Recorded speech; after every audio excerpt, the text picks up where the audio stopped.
بسم اللہ الرحمن الرحیم نحمدہ ونصلی علی رسولہ الکریم رب یسر ولا تعسر وتمم بالخیر وبک نستعین یا فتاح یا رب العالمین رب اشرح لی صدری ویسر لی امری واحلل عقدۃ من لسانی یفقہوا قولی واجعل لی وزیرا من اہلی۔ یا اللہ میں دین کا علم نصیب فرمائیے، ہمارے دل کو سینے کو کھول دیجیے، علم سیکھنا قرآن سیکھنا آسان فرمائیے، عربی سیکھنا آپ کی جو کلام ہے، آپ کی زبان ہے، ہمیں سیکھنا آ جائے، قرآن حدیث سمجھنا آ جائے، اور اہل علم اساتذہ کا سایہ نصیب فرمائیے، ان کا فیض نصیب فرمائیے۔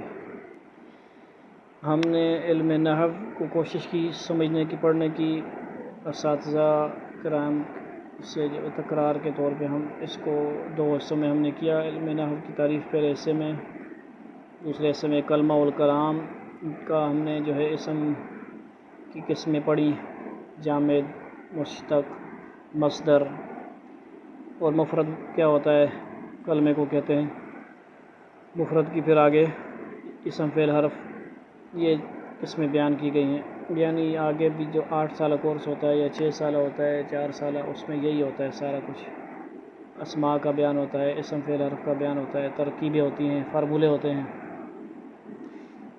تو تقریباً ہم نے فعل سے پہلے تک پڑھا تھا، مشتق تک۔ آج ہم نے پڑھنا ہے فعل، ورب، انگلش میں ورب کہتے ہیں، ورک بھی کہہ سکتے ہیں، ورک مطلب کام کرنا ہے، لیکن ورب بھی استعمال ہوتا ہے، ورب یا ناؤن، اس طرح پروناؤن شاؤن۔ فعل وہ کلمہ جس کے معنی دوسرے کلمہ کے ملائے بغیر معلوم ہو جائیں۔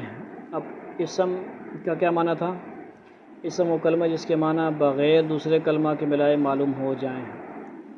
اسم کا بھی معنی جو ہے بغیر کسی دوسرے حرف وغیرہ کے ملائے بغیر معلوم ہو جاتے ہیں، لیکن اسی طرح فعل کا معنی بھی جو ہے بغیر دوسرے کلمہ کے ملائے معلوم ہو جاتا ہے۔ آسان بات، ٹھیک ہو گئی جی۔ لیکن فعل کے اندر ایک اور ایکسٹرا چیز کیا ہے کہ فعل میں اس میں کوئی زمانہ بھی پایا جاتا ہے، اس میں کوئی زمانہ بھی پایا جائے، یعنی کام ہوگا۔ فعل کا مطلب اردو میں آسان کیا کہیں گے، کام تو ہوگا، لیکن وہ کسی نہ کسی زمانے میں تو ہوگا، یا ماضی میں ہوگا، مستقبل میں ہوگا، یا پھر کس میں ہوگا جی، حال میں، ماضی میں یا مستقبل میں۔ اور عربی میں اس کو کیا کہیں گے، ماضی اور مضارع دو آئیں استعمال ہوں گے اس کے لیے، جو ٹرمز ہیں وہ دو استعمال ہوں گی۔ یعنی پہلے بتایا گیا تھا مضارع حال اور مستقبل کا اس میں صیغہ ہوتا ہے، ٹھیک ہو گیا۔ تو یہ ترتیب ہے۔ فعل سمجھ آ گیا جی؟ فعل کیا ہے؟ فعل وہ کلمہ ہے کیا ہوتا ہے جس کا معنی دوسرے کسی بھی حرف وغیرہ کے ملائے بغیر معلوم ہو جاتے ہیں،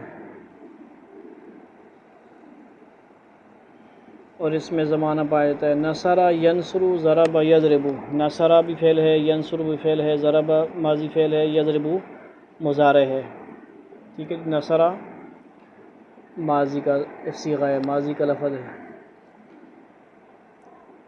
ٹھیک ہو گیا۔ مطلب کیا ہے اس کا، اس نے مدد کی۔ نصر کا مطلب کیا ہے، اس ایک مرد نے مدد کی۔ ینصر، وہ ایک مرد مدد کرتا ہے یا مدد کرے گا، یہ اس کا معنی بنے گا۔ ضرب، اسے ایک مرد نے مارا۔ اب مارا کے اندر ماضی ہے، اور نصر کے اندر بھی اس ایک مرد نے مدد کی، اس ایک مرد نے ماضی میں مدد کی، ٹھیک ہے جی۔ ہر جگہ ہم نے یہ نہیں بولنا کہ ماضی میں مدد کی، صرف ہم سمجھانے کے لیے کہہ رہے ہیں۔ معنی کیا کریں گے، نصر کا مطلب مدد کی، ینصر مدد کرتا ہے یا مدد کرے گا، ضرب مارا اسے ایک مرد نے۔ کہیں پہ ضرب کا مثال بھی بیان، اس کا ترجمہ مثال دینا بھی آتا ہے، قرآن میں آتا ہے ضرب لکم، ضرب اللہ مثلا الرجلین، اللہ مثال بیان کرتا ہے۔ اور تقریباً قرآن میں ضرب کا جو استعمال مثال دینے کا ہی بیان ہوا ہے۔ اور جو اکثر جو گردانیں یاد کرتے ہیں نا طلباء اعظام، وہ ضرب کی گردان، نصر کی گردان کا مطلب یہ ہے کہ وہ 14 لفظ ایک ایک سے بناتے ہیں، 1 سے 14 بناتے ہیں، جیسے ضربا، ضربا، ضربو، ضربت، ضربتا، ضربنا، ضربتا، ضربتما، ضربتم، ضربتی، ضربتما، ضربتنا، ضربتو، ضربنا، یہ 14 ہو گئے۔ یہ تو ماضی۔ یضربو، اس کے بھی 14 کیسے بنیں گے؟ یضربو کو شامل کر کے یضربو، یضربان، یضربون، تضربو، تضربان، یضربن، تضربو، تضربان، تضربون، تضربین، تضربان، تضربن، اضربو، نضربو۔ اسی طرح نصر ینصرو کی بھی ہے۔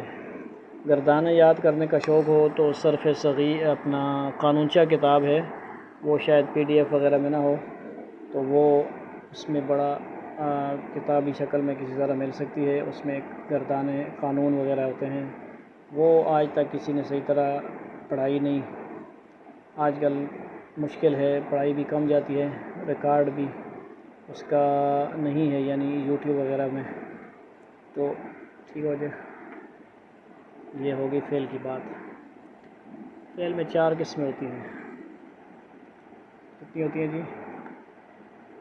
فعل میں 4 اقسام ہوتی ہیں، ماضی، مضارع، امر، نہیں۔ ان کی تعریفیں علم صرف میں بیان ہو چکی ہیں، یعنی دوسری کتاب ہے رسالہ، اگر ہم وہ ساتھ ساتھ شروع کریں تو وہاں سے اس کو بھی دیکھا جا سکتا ہے، لیکن یہ سب کو پتہ ہے ماضی پاسٹ کو کہتے ہیں، گزرا ہوا زمانہ، اور مضارع جو ہے اس میں حال اور مستقبل ہوتا ہے۔ امر اور نہیں، امر کا مطلب ہے کسی کو آرڈر کرنا، حکم دینا، ادھر آؤ، ٹھیک ہے جی، پانی دو، کھانا دو، گھر جاؤ، اذهب، ادھر آؤ، ٹھیک ہے جی، ایتی بالماء، پانی دو۔ اور کسی کو منع کرنا ہو تو لا تضرب، مت مارو، لا تنصر، مت مدد کرو، لا تضرب، مت مارو۔ لا جب لگ جائے گا تو وہ نہیں ہوگا، اس کا مطلب ہوگا کسی کو کام سے منع کرنا۔ اس میں حرف کیا ہے؟ حرف و کلمہ جس کے معنی دوسرے کلمہ کے ملائے بغیر معلوم نہ ہوں۔ اسم اور فعل کا آپ سمجھ گئے کہ اسم کا معنی بھی سمجھ آ جاتا ہے بیان کرنے سے، نام لینے سے، اور فعل کا بھی معنی سمجھ آ جاتا ہے جب فعل کا نام لیا جاتا ہے، فعل کا ذکر آتا ہے تو اس میں زمانہ بھی پایا جاتا ہے۔ لیکن حرف ایسا ہے کہ وہ صرف حرف اگر بیان کریں، من، فی عربی میں جیسے، یا میں صرف کہوں کا، کے، کی، اس تو نہیں، بہرحال کا، کے، کی، کو، ٹھیک ہے جی، یا سے اردو میں۔ اگر میں یہی کہتا ہوں کا، کے، کی، اس طرح میں کہوں تو کیا ہوگا جی؟ سمجھ نہیں آئے گی نا، یہ کیا کا کے لگائی ہوئی اس نے، تو یہ ترتیب ہوگی۔ لیکن اگر میں کہوں اس کا، اس کے، اس کو، یا اس نے مارا، اس نے، تو اس کا مطلب یہ ہے کہ تھوڑی سی بات مکمل ہو رہی ہے، اس کے اندر فعل آ رہا ہے اور ذکر ہو رہا ہے۔ لہٰذا حرف کے اندر کیا ہوتا ہے جی؟ حرف میں دوسرا کلمہ جب ساتھ ملے گا تو تب بات سمجھ آئے گی، نہیں تو صرف حرف بولتے رہیں، ساری زندگی بولتے رہیں، کوئی بھی سمجھ نہیں آئے گی۔ یہ ترتیب ہوتی ہے جی۔ تو حرف کی آگے لکھتے ہیں من، فی، کہ جب تک ان حرفوں کے ساتھ کوئی اسم یا فعل نہ ملے گا، ان سے مستقل معنی حاصل نہ ہوگا، جیسے خرج زید من الدار، دخل عمرو فی المسجد۔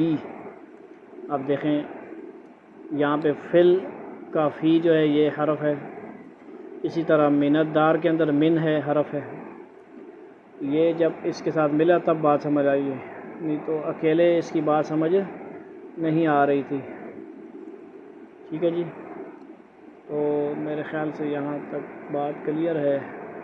اللہ تعالیٰ مجھے بھی سمجھ نصیب فرمائے، اور جب اسم فعل حرف کی بحث سمجھ آ جائے گی تو انشاءاللہ قرآن حدیث سمجھنا آسان ہوگا، لیکن اکابرین اساتذہ کی نگرانی میں، کامل اساتذہ کی نگرانی، انشاءاللہ اللہ تعالیٰ ہمیں عمل کی سمجھ نصیب فرمائے۔ السلام علیکم ورحمۃ اللہ تعالی وبرکاتہ۔